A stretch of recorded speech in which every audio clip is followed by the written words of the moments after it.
मैं बहुत थक गया हूँ। अब मैं चल नहीं सकता। मुझे नींद भी बहुत आने लगी है।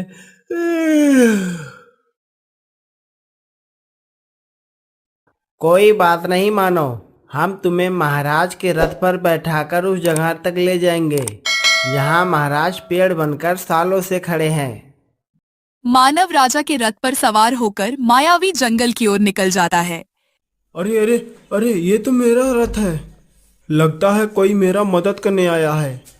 सुनो सुनो सुनो ये बालक, सुनो मेरी मदद करो।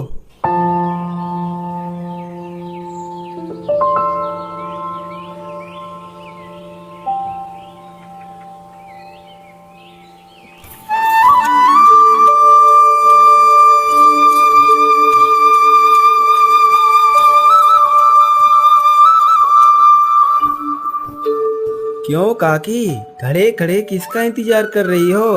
तुम्हारा कोई दूर का रिश्तेदार आने वाला है क्या? हा हा हा हा हा। बेटा मानव, मैं भला किसका इंतजार करूंगी। रास्ते से जा रही थी, तभी मेरी नजर तुझ पर पड़ी और मैं रुक गई। अरे काकी, मुझे देखकर कब तक रुकोगी? मैं तो पूरे दिन घूमता ही रहता हूँ। मुझे तेरी हरकत जरा सा भी पसंद नहीं, इसीलिए गांव के लोग भी तुझे पसंद नहीं करते हैं। कितनी बार तुझे कहा है, अब तू बड़ा हो गया है, इस तरह फालतू का समय क्यों बर्बाद कर रहा है? कोई काम क्यों नहीं खोज लेता? काकी, गांव वाले मुझसे जलते हैं। अगर मैं कोई काम धंधा खोज लूंगा तो तुम्हारी देखभाल कौन करेगा, बताओ? अरे तू मेरी चिंता मत कर, मैं अपना ख्याल खुद रख लूंगी। कल के तेरे बीबी बच्चे होंगे तो तू उसे क्या खिलाएगा? अरे कुछ तो शर्म कर, राजा के पास क्यों नहीं जाता? वो तुझे कुछ ना कुछ काम दे ही देंगे। अरे काकी, आप समझती क्यों नहीं? मैं किसी राजा के पास रहकर उसका जी हजूर नहीं करना चाहता हूँ। जा, चला जा यहाँ से। और जब तक तुझे कुछ काम धंधा मिल नहीं जाता, तब तक खाली हाथ तू वापस घर मत आना, समझा? मानव घर से बाहर निकल जाता है। मानव कुछ काम नहीं करना चाहता था, इसीलिए सुकून से सोने के लिए वो एक जंगल की ओर चला जाता है। जब देखो तब काकी समझाती ही रहती है। अरे मैं काम करना चाहता हूँ, मेरे लायक काम मिले तब ना। अरे परी, मुझे बहुत मजा आ रहा है। मैंने कभी सोचा नहीं था कि मैं पानी से निकलकर आसमान में उड़ूंगी।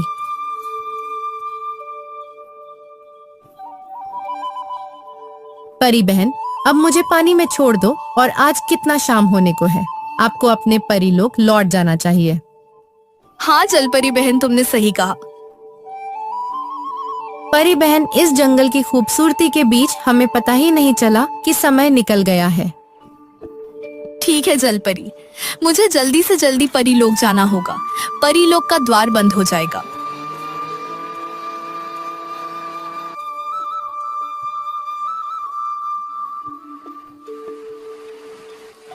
अरे परी बहन सुनो, तुम्हारा कान का बाली नीचे गिर गया।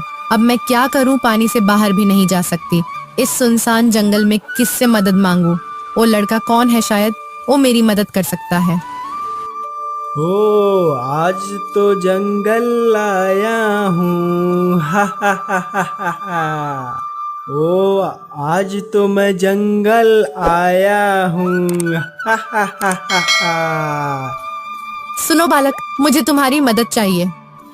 अरे अरे, तुम तुम कौन हो और तुम पानी में क्यों खड़ी हो?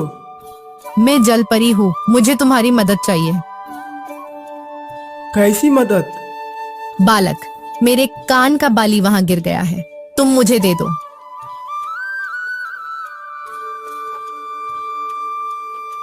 अरे अरे, ये क्या है? ये तो सोने का बाली है। लगता है ये जलपरी सही कह रही है, लेकिन इस जलपरी का कान का बाली यहाँ पर कैसे आया?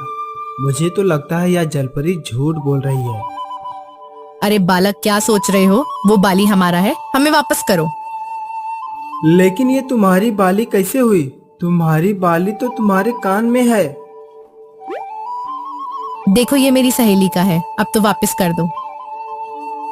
देखो जलपरी, मैं आलसी जरूर हूँ पर बेईमान नहीं। तुमने कहा ये तुम्हारा है, अब बोल रही हो कि ये तुम्हारी सहेली का है।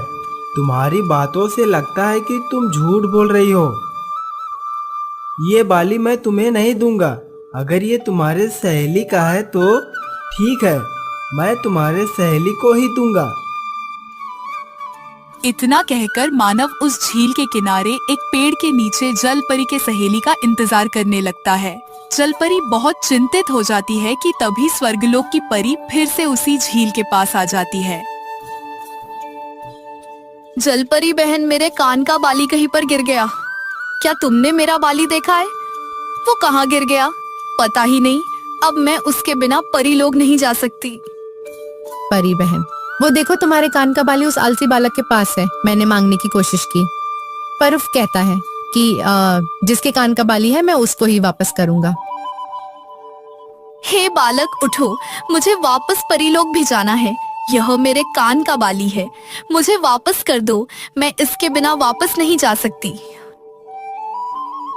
परी की आवाज सुनकर मानव उठता है और उसकी नजर उसके कान पर पड़ती है और देखता है सच में उसके दूसरे कान में बाली नहीं था।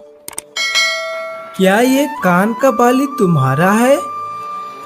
ये देखो मेरे कान का दूसरा बाली। मैं स्वर्ग लोक की परी हूँ। मैं यहाँ अपनी सहेली जल परी से मिलने आई थी। ठीक है स्वर्ग की परी, लीजिए आपके दूसरे कान का बाली। मुझे इसका कोई भी लालच नहीं है। मैं तो सिर्फ अनुरूप रूप से देखना चाहता था कि ये किसका अमानत है। तुम तो बहुत नेक दिल हो। क्या नाम है तुम्हारा? और तुम इस सुनसान जंगल में अकेले क्या कर रहे हो? मेरा नाम मानव है और मैं तो ऐसे ही पूरे दिन घूमता ही रहता हूँ। इसलिए काकी ने घर से निकाल दिया है और मैं इस जंगल में आ गया हूँ।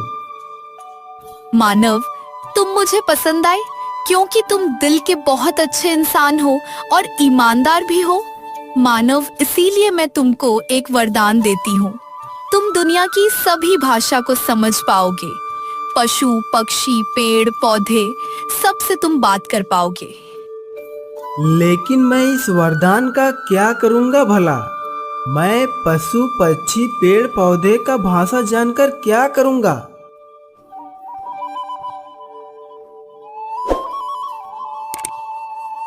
चलो भाई, अब यह रहने का कोई फायदा नहीं। सोचा था कुछ अच्छा मिलेगा ताकि मेरी काकी खुश हो जाए, लेकिन स्वर्ग लोक की परी ने तो वरदान दे दिया, वो भी जानवरों की बात समझने के लिए।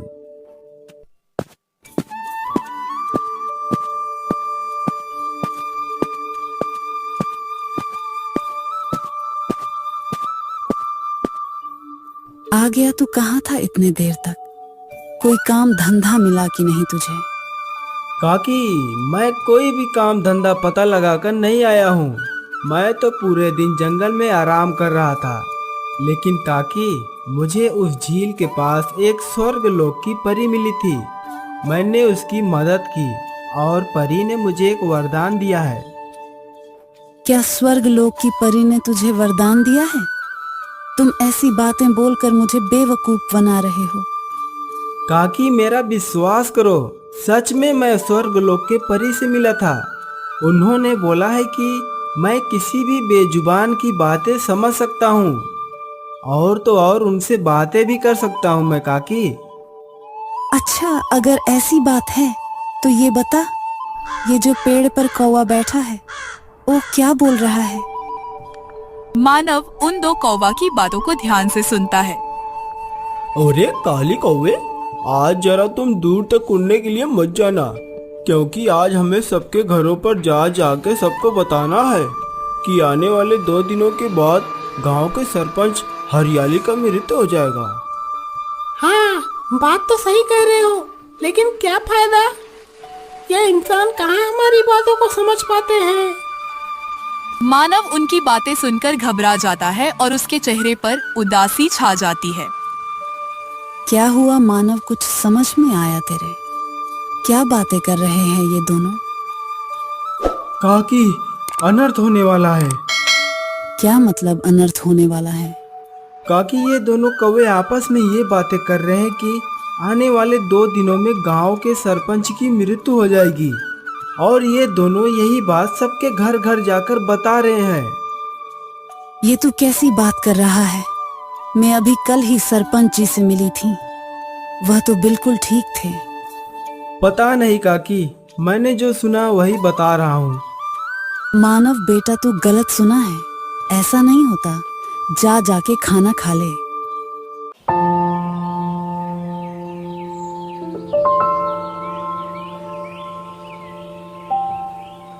अगले 2 दिनों के बाद गांव के सरपंच की मृत्यु हो जाती है और यह बात पूरे गांव में फैल जाती है।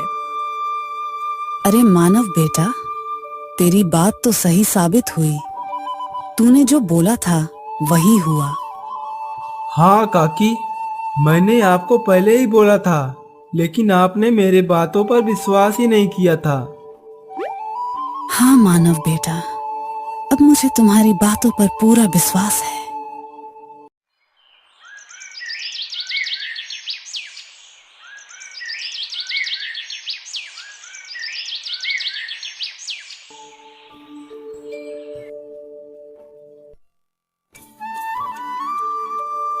मंत्री जी, हमारा ये राज्य हमेशा की तरह आगे बढ़ता जा रहा है। हमारे पड़ोसी राज्य में जो भी था हमने सब जीत लिया। हा हा हा हा हा।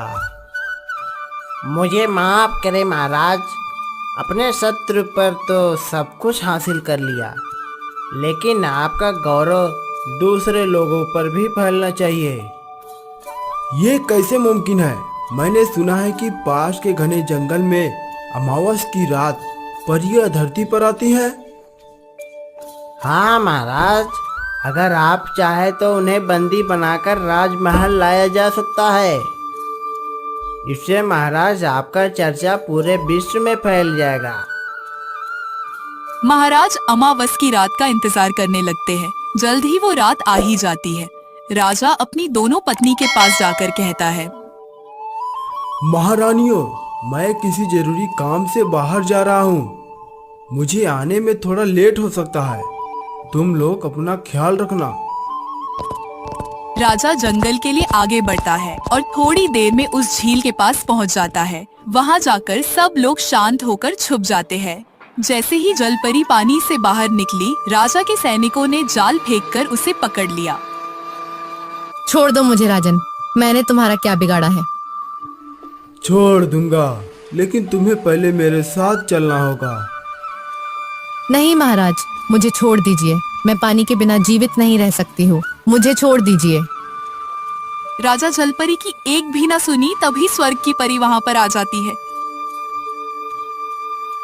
मूर्ख राजा, तुमने ये दुस्साहस कैसे किया? तुमने एक निर्दोष को कैदी बना दिया। तुझे इसकी सजा जरूर मिलेगी। मैं तुझे श्राप देती हूँ, तू एक पेड़ के रूप में बदल जाएगा।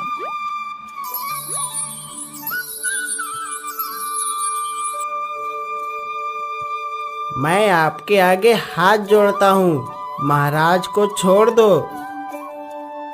हे देवी, मुझे छोड़ दीजिए। मुझे माफ कर दो।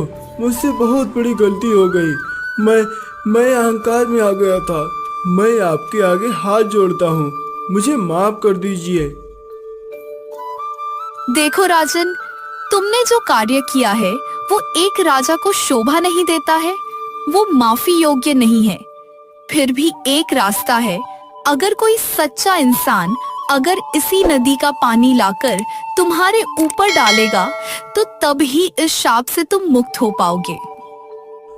अब इस मायावी जंगल में लालची और बेईमान के अलावा कौन आएगा? यहाँ ईमानदार इंसान कहाँ से आएंगे?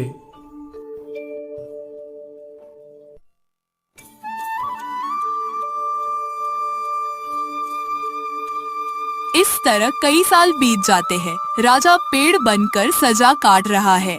यही दूसरी ओर राज्य में लगातार ईमानदार इंसान की तलाश किया जा रहा था। अरे, कई समय से देख रहा हूँ कि ये दोनों कौवे यहीं पर बैठे होते हैं। लगता है इनका घोंसला भी यहीं होगा। और ये दोनों आपस में क्या फुसुर फुसुर लगा रखे हैं। मानव उन दोनों कौवे की बातों को ध्यान से सुनने लगा। सुनो काकी, हमारी किस्मत खुलने वाली है। ये दोनों कौवे किसी खजाने की बात कर रहे हैं।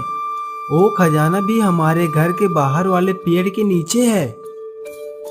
मानव एक कुदाल लेकर पेड़ के नीचे खुदाई करना शुरू कर देता है और कुछ देर बाद उसे सोने से भरा एक मटका मिलता है। अरे काकी, सच में यहाँ तो कोई खजाना छिपाया गया था। पता नहीं किसने और क्यों रखा होगा। काकी, पिताजी हमेशा कहते थे कि मेहनत से कमाया धन खुशियाँ लेकर आता है, जबकि अचानक से मिला हुआ धन कोई मुसीबत लेकर आता है। इससे पहले काकी गांव वालों को पता चले, मुझे इसे राजा को सौंप देना चाहिए। मानव उस खजाने को लेकर राजमहल जाता है। अरे कौन हो तुम लड़के? क्या बात है? बताओ, राजमहल कैसे आना हुआ? मंत्री जी, मुझे महाराज से मिलकर कुछ जरूरी बातें करनी है। क्या? महाराज तो अभी शिकार पर गए हैं।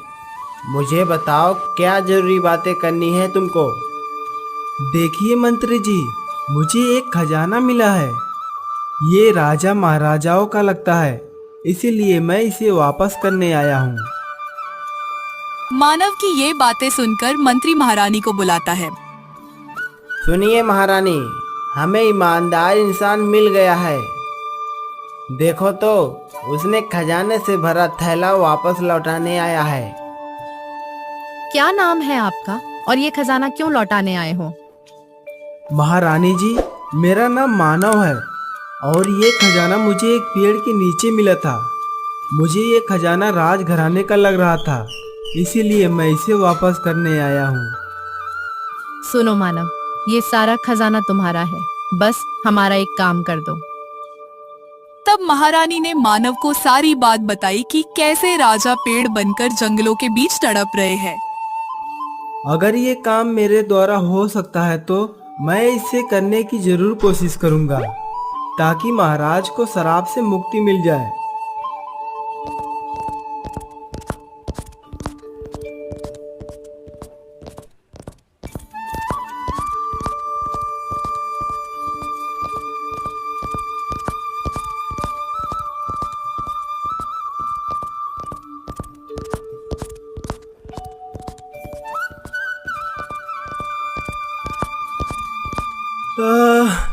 मैं बहुत थक गया हूँ, अब मैं चल नहीं सकता।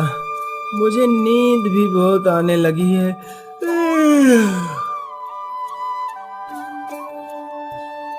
कोई बात नहीं मानो, हम तुम्हें महाराज के रथ पर बैठाकर उस जगह तक ले जाएंगे जहाँ महाराज पेड़ बनकर सालों से खड़े हैं। मानव राजा के रथ पर सवार होकर मायावी जंगल की ओर निकल जाता है।